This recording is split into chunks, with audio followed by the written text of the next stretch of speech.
Hi there. Today I wanted to do a little read and react to a interview that I've had printed off and sitting on my desk for about 6 months. It's of Ernesto Sabato, the Argentine author that's made a really big impact on my reading life and regular life, I guess. Uh, since reading him for the first time back in 2014 and 2016, and I've reread all of his major works in the last years as well. And it comes at an interesting time. It's called a sense of wonder, by the way. And I think I pulled it from a UNESCO magazine that was scanned into a PDF online somewhere. So if you want to read it yourself, it shouldn't be too difficult. But yeah, it comes at an interesting time because right now I'm in sort of a pincer between personal responsibilities that I need to attend to and also a sudden, unexpected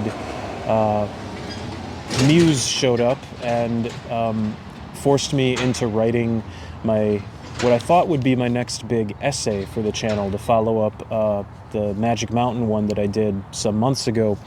But it's kind of becoming a bit more than that, and I don't really know where it's going. I don't want to talk about it too much yet, but just wanted to say that that's why I'm probably not going to post for a little bit here until that's done. And of course, there's no timeline really for it. It's done when it's done, and it's requiring me to go back into like 15 to 20 of the works that have impacted me the most around a certain theme. And some of that is connected to Ernesto Sabato for sure, and things that come up in this article. But yeah, I won't say any more about that for now. Just dive right into the article. So it opens with the interviewer saying, "You've written many essays, notably a collection entitled Men and Gears, on the dehumanizing effects of science and technology. How did a scientist like yourself come to see things in this light?" Ernesto Sabato responds, "Although I studied physics and mathematics, disciplines which offered me a kind of abstract and ideal refuge in a Platonic paradise far from the chaos of the world, I soon realized that the blind faith that some scientists have in pure thought, in reason, and in progress, usually with a capital P, made them overlook and even despise such essential aspects of human life as the unconscious and the myths which lie at the origin of artistic expression. In short, the hidden side of human nature. All that was missing in my purely scientific work, the Mr. Hyde that every Dr. Jekyll needs if he's to be a complete individual, I found in German Romanticism and above all in existentialism and surrealism. Lifting my eyes from the logarithms and sinusoids, I looked on the human face, from which I have never since looked away." So I'll just continue. The interviewer says, "But some great contemporary writers have managed to reconcile science and creativity." Well, he responds, "That may be so, but it does not lessen my belief that our era is strongly marked by the opposition between science and the humanities, which today has become irreconcilable. Since the Enlightenment and the days of the encyclopedists, and above all since the advent of positivism, science has withdrawn to a kind of Olympian retreat, cut off from humanity. The absolute sovereignty of science and progress over the greater part of the 19th and 20th centuries has reduced the individual to the status of a cog in a gigantic machine. Capitalist and Marxist theorists alike have contributed to the propagation of this sadly distorted vision in which the individuals melted into the mass and the mystery of the soul is reduced to physically quantifiable emissions of radiation." So I just want to stop there and note that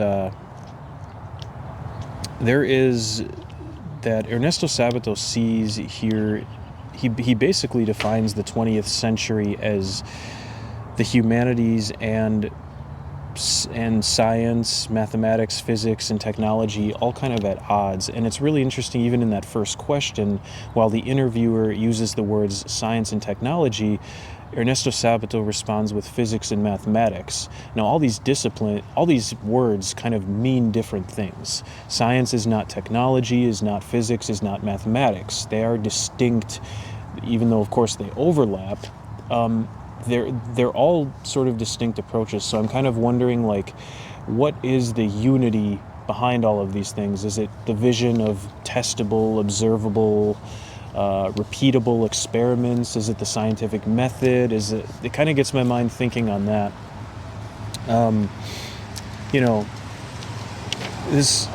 Let's continue here. Yet even in the 19th century, says the interviewer, there was a strong philosophical current that questioned the monumental rational edifice constructed by Hegel, the weight of which crushed the individual. We are thinking of Kierkegaard, about whom you have written extensively. Okay, I didn't know Sabato actually wrote about Kierkegaard. If it was in his major works, I've forgotten it, or if he's done other essays. I haven't read his works besides his novels. Kierkegaard was the first thinker to question whether science should take precedence over life and to answer firmly that life comes first. Since then, the object deified by science has been dislodged as the center of the universe and been replaced by the subject, the man of flesh and blood. This led on to Karl Jaspers and Martin Heidegger, to 20th century existentialist philosophy in which man is no longer an impartial scientific observer, but a self clothed in the flesh, the being destined to die, of whom I have written, and who is the source of tragedy and metaphysics, the highest forms of literary expression.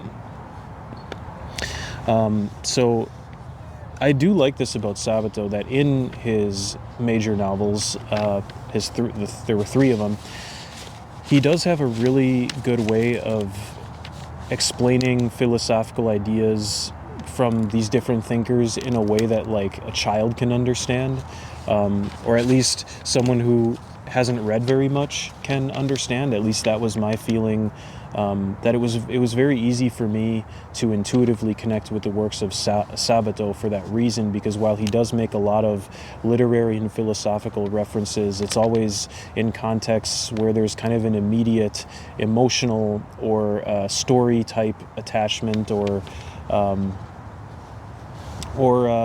an interesting conversation going on where at least one of the people in the conversation doesn't really understand things to the fullest, and so there's that kind of connection. I think a lot of great authors are good at doing this. Let's continue. So he was saying that But they aren't the only ones. Those philosophers are not the only ones. Sabato says, of course not. But to my mind, they are the most important because of their tragic, transcendental dimension. One has only to think of Dostoevsky's Notes from the Underground, that bloody diatribe in which, with almost demented hatred, he denounced the modern age and its cult of progress. We are right into literature now, says the interviewer. Yes, says Sabato, because the novel can express things that are beyond the scope of philosophy or the essay, such as our darkest uncertainties about God, destiny, the meaning of life, hope. The novel answers all these questions not simply by expressing ideas, but through myth and symbol, by drawing on the magical properties of thought. All the same, many of the characters in novels are just as real as reality itself. Is Don Quixote unreal? If reality bears any relationship to durability, then this character born of Cervantes' imagination is much more real than the objects that surround us, for he is immortal.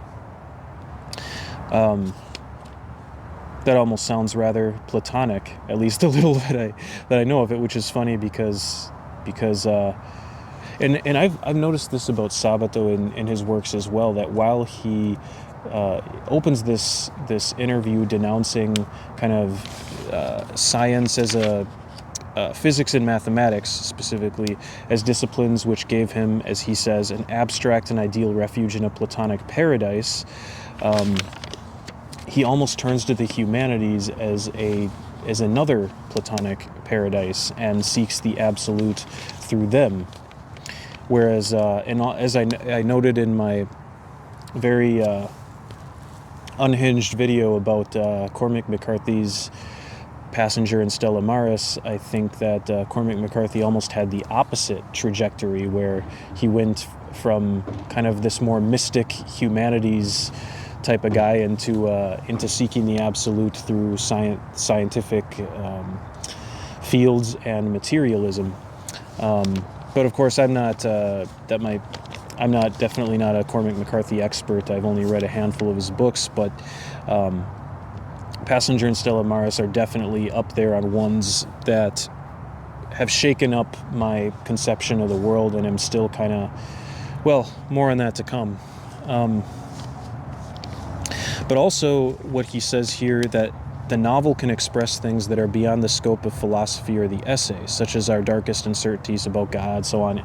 I kind of disagree, or find that Sabato here is being a little bit too categorical with these things. Like, personally, writing that I enjoy, or when I write, I try not to think about, like, is this an essay, or is this poetry, or is this a novel?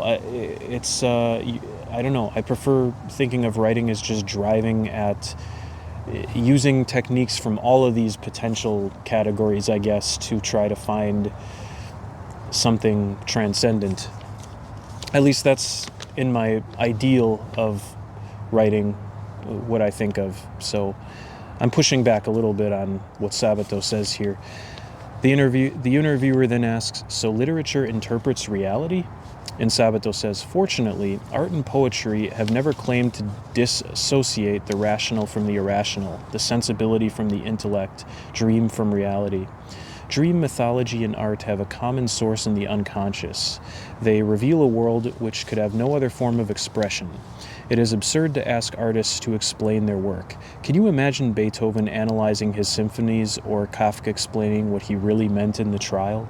The notion that everything can be rationally explained is the hallmark of the Western positivist mentality typical of the modern age, an age which overestimates the value of science, reason, and logic. Yet this form of culture represents only a brief moment in human history. Again, really interesting.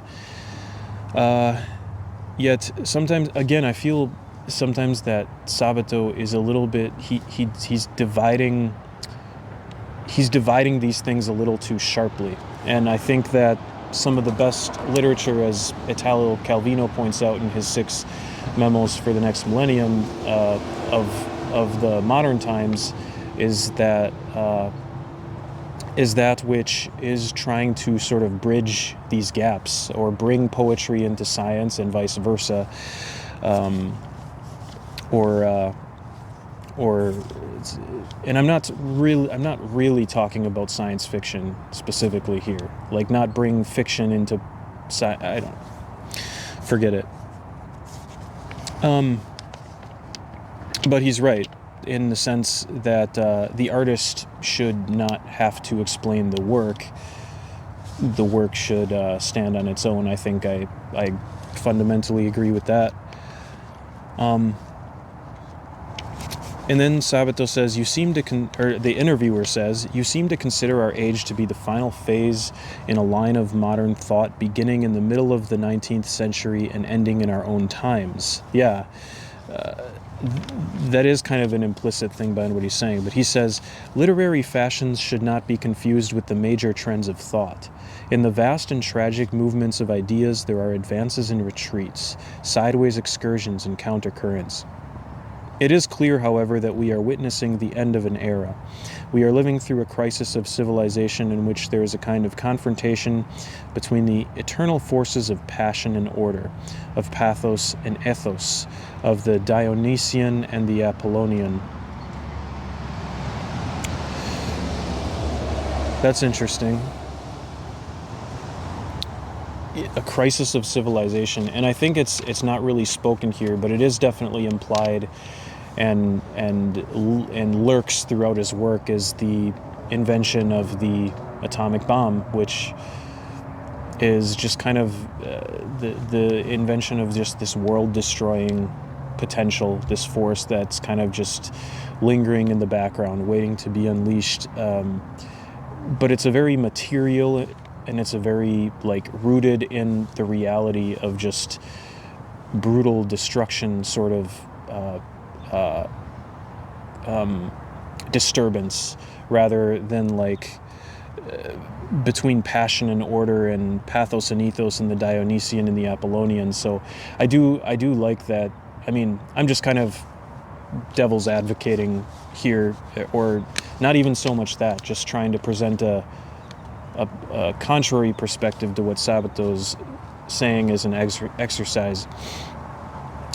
"Can this crisis be resolved?" asked the interviewer.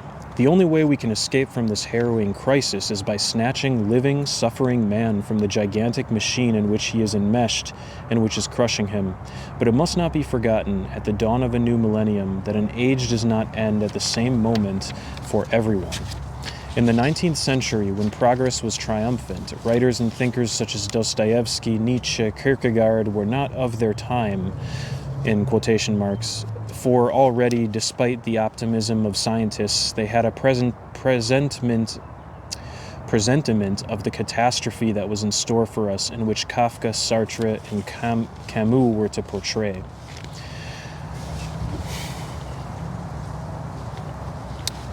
Yeah, I kind of had the same criticism of this whole line of thinking as before, where I feel that, like, lurking under all of this are really just mainly material things that have changed, but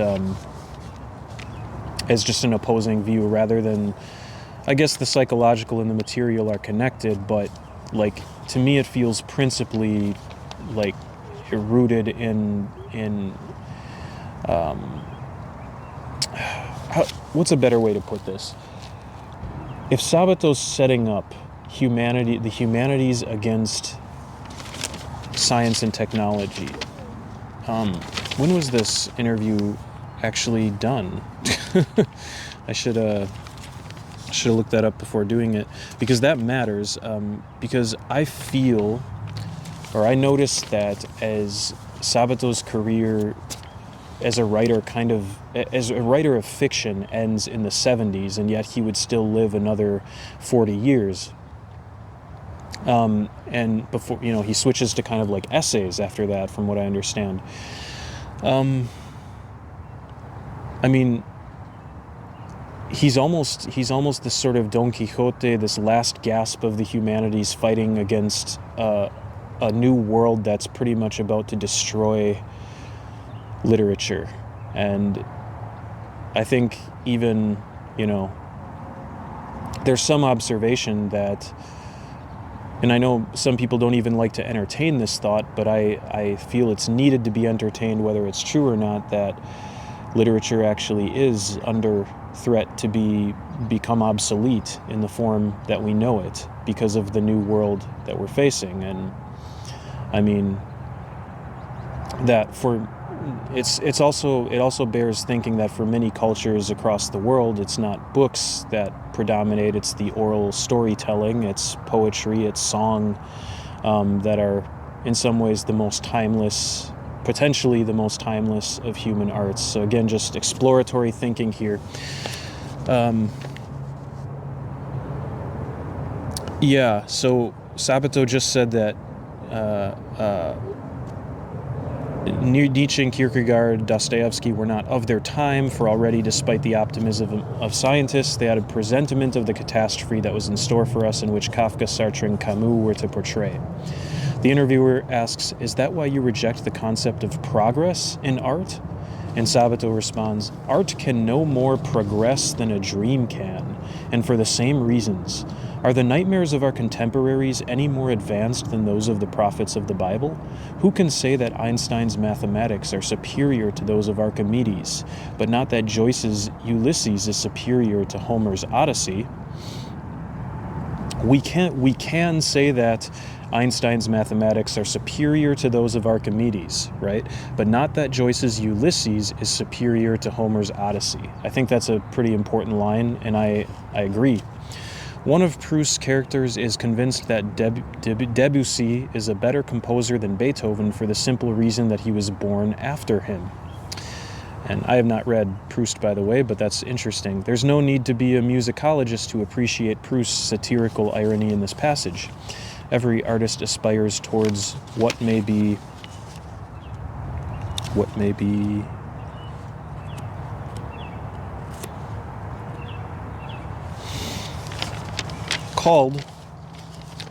called an absolute. So, Every artist aspires towards what may be called an absolute, or towards a fragment of the absolute with a capital A, whether he be an Egyptian sculptor in the time of Ramses II, a Greek artist of the classical age, or Donatello. This is why there is no progress in art, only change and new departures that are due not only to the sensibilities of each artist, but also to the tacit or explicit vision of an epoch or culture. One thing at least is certain, no artist is better placed than another to attain these absolute values simply because he was born later. So you do not believe that there can be a universal aesthetic? Asked the interviewer. The relativity of history is reflected in aesthetics. Each period has a dominant value, religious, economic, or metaphysical, which colors all the others. In the eyes of the people of a religious culture preoccupied with the eternal, Ramses II's hieratic and geometric colossus would encapsulate more truth than a totally realistic statue. History shows us that beauty and truth change from one period to the next, that black culture and white culture are based on different criteria. Interesting statement. The reputations of writers, artists, and musicians are subject to swings of the pendulum. There is no justification, therefore, says the interviewer, for speaking of the superiority of one culture over another. Sabato says, today we have come a long way from conceited, positivist certainties and from enlightened thought in general. Following the work of Levi Bruhl, who after 40 years of research admitted in all honesty that he could see no progression in the move from magical to logical thought, and that the two had inevitably to coexist in man. All cultures must be seen as deserving equal respect. We have finally come round to rendering justice to what were once condescendingly called primitive cultures. All right? The interviewer says, you're nevertheless dissatisfied with the education currently available in schools and universities. What do you think it lacks? Sabato says, when I was young, I was made to swallow a mountain of facts that I forgot as quickly as I could. In geography, for example, I barely remember the Cape of Good Hope and Cape Horn, and perhaps that's only because they are often mentioned in the newspapers. Someone once said that culture is what is left when you've forgotten everything else. For a human being, learning means taking part, discovering, and inventing. If people are to advance, they must form their own opinions, even if at times this means making mistakes and having to go back to the beginning again. They need to explore new paths and experiment with new methods. Otherwise we shall, at best, merely produce a race of scholars, or at worst, of bookworms or of parrots regurgitating ready-made phrases from books. The book is a wonderful tool, provided that it does not become an obstacle that prevents us from pursuing our own research. That's a pretty powerful statement. It's not a rational one, but it's one that I agree with. How do you see the educator's role? Asked the interviewer. Etymologically speaking, to educate means to develop, to bring out what exists in embryonic form, to realize potential. This labor, this delivery by the teacher is rarely fully accomplished, and this perhaps is the origin of all the faults of our education systems. Students must be made to ask themselves questions and be convinced of their own ignorance and of ours, so that they are prepared not only to ask questions but to think for themselves, even if they disagree with us. It is also very important for them to be able to make mistakes and for us to accept questions and approaches that may seem odd. Given this state of mind, students will understand that reality is infinitely more complex and mysterious than the small area encompassed by our knowledge. Everything else will follow automatically. This is what gives rise to questionings and to certainties, the mixture of tradition and innovation that constitutes the cultural dynamic. As Kant said, people should not be taught philosophy, they should be taught to philosophize. This is the method of Plato's dialogues, based on direct, spontaneous exchange, in the course of which questions emerge from our awareness of our fundamental ignorance. Now the interviewer asks for a specific example, and after reading that, I want to say something. Can you give us a specific example? Okay. A long time ago, I traveled through Patagonia in a jeep with a forester who told me how much the forest was receding with each successive forest fire. He told me of the defensive role played by the cypress trees, which he compared to the stoical heroes of an army rear guard, since they sacrificed themselves to delay the spread of a fire and to protect the other trees. This made me wonder what the teaching of geography could be like if it were linked to the struggle between species, the conquests of the oceans and the continents, and to the history of mankind, which is pathetically dependent upon the terrestrial environment. In this way, the pupil would get the idea of true adventure, of a thrilling battle against the hostile forces of nature and of history. Far from the dead weight of encyclopedic knowledge, from dusty volumes and ready-made ideas, knowledge thus perpetually renewed would give each pupil the feeling of discovering and participating in an age-old story. For example, to engrave inevitably on students' minds the complicated geography of the American continent as a lived-through rather than a book-learned experience, would not the best way be to teach it through the adventures of great explorers such as Magellan or conquistadores such as Cortez? We should be formed, not informed. As Montaigne said, "Learning by heart is not learning." What an exciting manual of geography and ethnology for teenagers Jules Verne's Around the World in 80 Days would make. We have to kindle astonishment at the profound mysteries of the universe.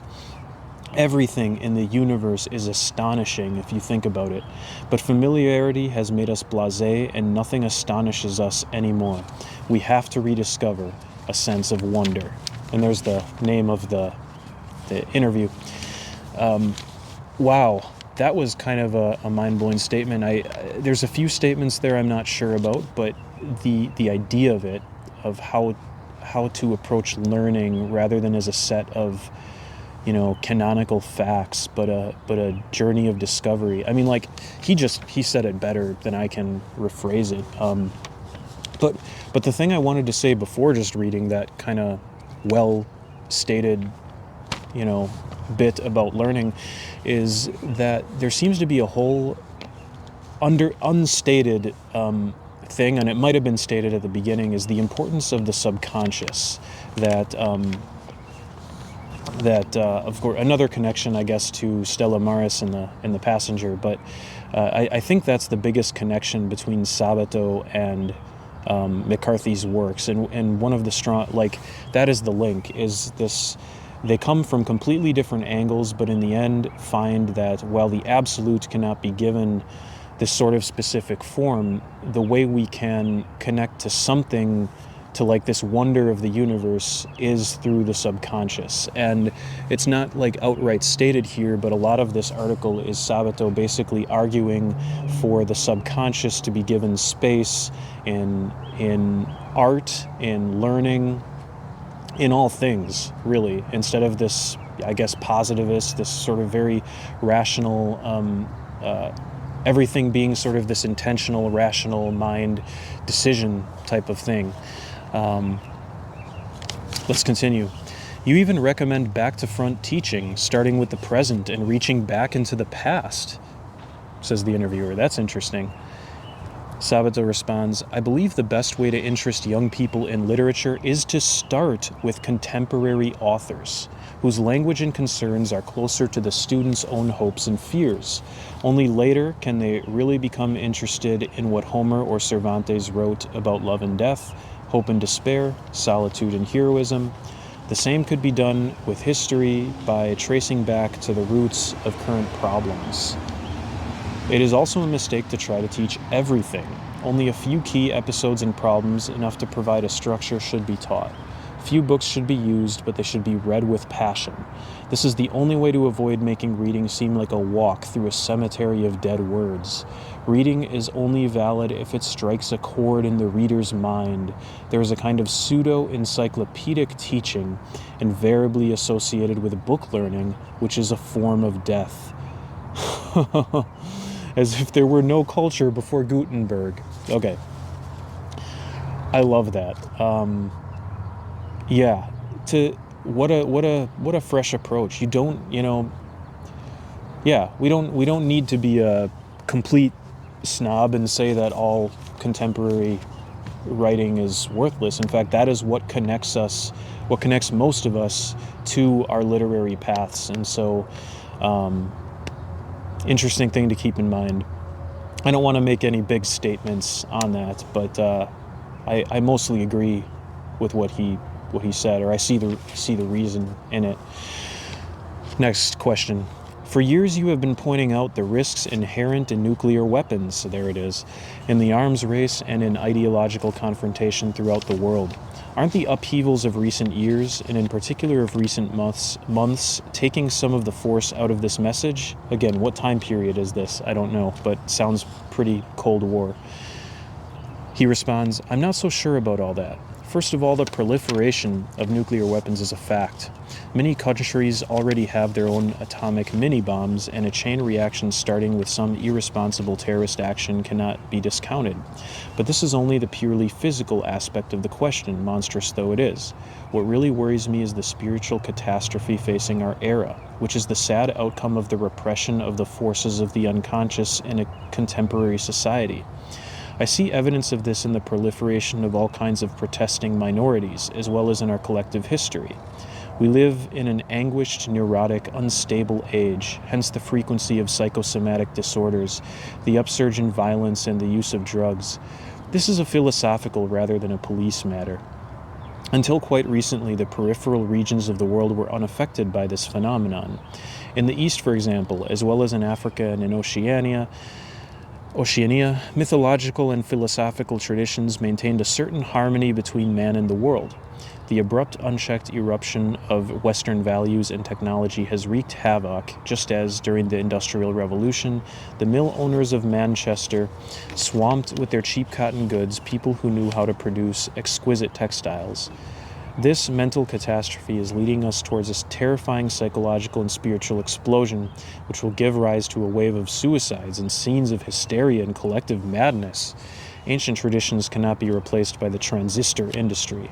Wow, that was a pretty extreme statement, basically predicting an epidemic of insanity, which is interesting because, if I'm not mistaken, there have actually been reports of that in the primary sources of historic times.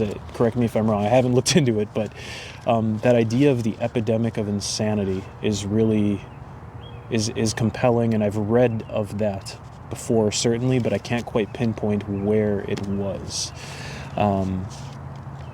But as far as the other things he's saying there, he's here kind of expounding his argument for why it's not just what I was saying before. It's not just a material, the entire world's survival is at stake. But I still feel that is no matter how bad things get, as long as the world goes on in its natural cycle, things are okay. But it's, again, can we separate the human mind and human intelligence from this concept of a natural cycle?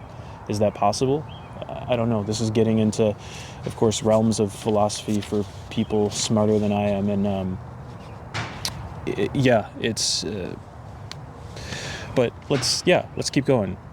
Do you see nothing positive in the balance sheet? Asked the interviewer. Yes, says Sabato, perhaps, but frankly I suspect that I belong to a race that is on the road to extinction. Yeah? I believe in art, dialogue, liberty, and the dignity of the individual human being, but who is interested in such nonsense today? Dialogue has given way to insult and liberty to political prisons.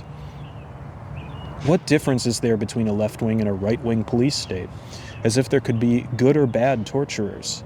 I must be a reactionary because I still believe in dull, mediocre democracy, the only regime which, after all, allows one to think freely and to prepare the way for a better reality. That pretty much sums up my political views, the extent of them, and that's the end of the interview. Wow. So, I don't know. Yeah, I guess I just wanted to do this because, like I said, I don't know how long this thing that I'm working on, that I'm compelled to work on with any free time and creative energy that I have until it's completed, will be finished, but you'll see it on here when it is. So thanks for watching. I hope you enjoyed this interview with Ernesto Sabato, and we'll see you next time.